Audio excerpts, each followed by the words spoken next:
For 14 years, Marianne had not seen a human face. For 14 years, she had not breathed fresh air. For 14 years, she had not bathed. In her bricked-up chamber, it was impossible even to walk. She remembered well why she had been condemned to such an existence, but she could not understand at all what she had done wrong. Listen to Mariana's story and share your view, sinner or victim of her circumstances. In 1588, the heavy iron bolt of the monastery gates closed behind 13-year-old Mariana. As a final gesture, her father shouted that he would surely return for her before stepping into his waiting carriage. Weeping Mariana didn't believe him, and she was absolutely right. The reckless Spanish Count Martino Leyva, who initially remembered his daughter in the monastery, over time, after starting a new family, only remembered her wealth. The inheritance left to Mariana by her early deceased mother was the primary reason the young girl was forced into a monastic life against her wishes. Mariana's relatives, chiefly her money-grubbing father, were desperate to lay their hands on her fortune. The simplest way to obtain it was to send the troublesome girl somewhere she couldn't access it. After a couple of years living in the monastery, Mariana took her vows under the name Virginia, and even seemed to come to terms with her fate. Serving God did not resonate deeply within Mariana's heart, but she loved the peace of her newfound home and even grew fond of some of the nuns. What truly irritated her was the polished and wholly uncouth Count Giovanni Paolo Osaio, whose mansion bordered the monastery walls. From the windows of his residence, the aristocrat had a clear view of the monastery's inner courtyard, and occasionally threw flirty compliments to the attractive nuns. Needless to say, not all the monastery's inhabitants remained deaf to his sweet-talking. It's likely that Mariana was immediately attracted to the imposing count, but she convinced herself that she felt nothing but irritation toward him, especially when Giovanni started a romance with the modest novice, Isabella. Upon learning of this, Mariana harshly reprimanded the girl and ensured that her parents found out about the situation. Shortly after, the embarrassed novice was removed from the monastery, and a few days later, a terrible piece of news shook the town of Monza. A tax agent from the Leyva family had been shot. Rumors circulated that Giovanni Orsio was the perpetrator of the murder, as the deceased had insulted him just days earlier, mocking his involvement with Isabella.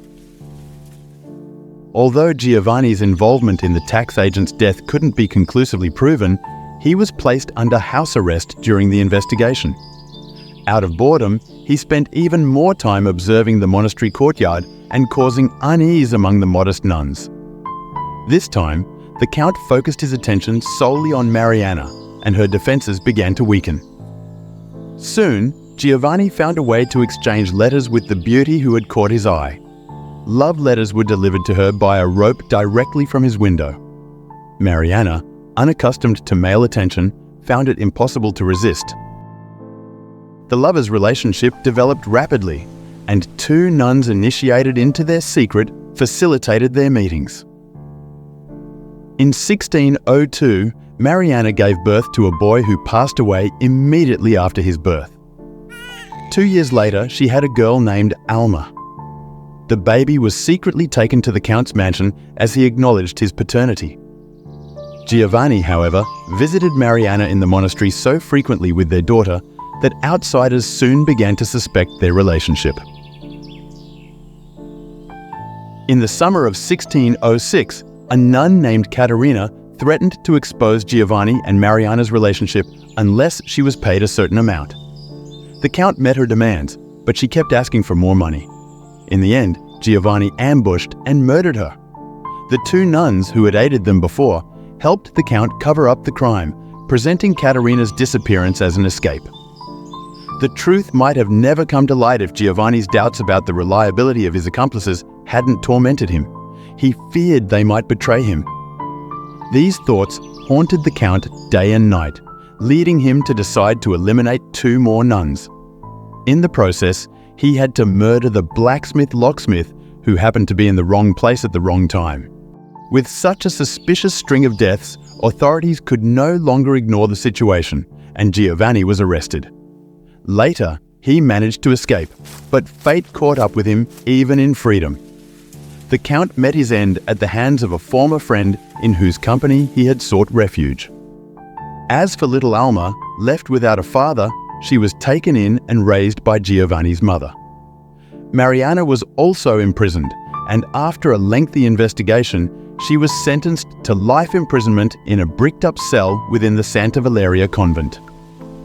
For 14 years, the nun lived in a cramped chamber the size of a closet, where only a straw pallet could fit, and the door was tightly sealed with bricks. Her food was passed to Mariana through a tiny window, which served as her sole source of air and light. In 1622, by the order of Cardinal Borromeo, she was granted forgiveness, but Mariana, now known as Sister Virginia, refused to leave the convent and chose to continue living in the same cell, only with the unsealed door. The nun from Monza lived for another 28 years and became a local legend. She received letters from fellow nuns in need of comfort or questioning their faith, and she kindly offered assistance and guidance to all.